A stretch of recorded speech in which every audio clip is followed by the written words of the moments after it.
Guys দেখেন আমাদের গাড়িটা ঈদের আগের থেকে পড়েছিল তেল দিনে।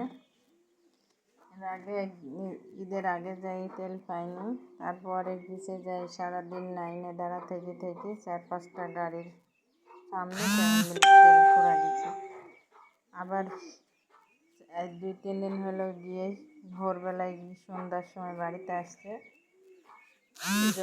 ঠিক সিরিয়াল, সেখান থেকে আসতে আসতে তেল পাম্পে আসি 4-5টা গাড়ির সামনে, সেখান বলেছে সময় শেষ।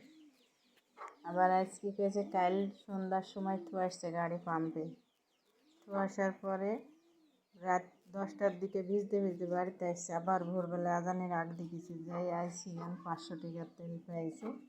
গাড়ি কদিনে বৃষ্টিতে ধুই ফসাই গেছে, রাগের জ্বালায় ধুলি মাটি পুড়ি গাড়ি বিক্রি করে দিব, আমার তো রাগ হয়ে গেছে।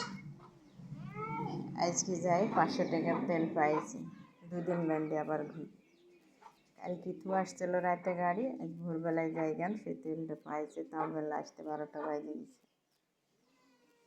এই তো হলো দেশের অবস্থা, হয় কবে যাবে আল্লাহ ভালো জানে।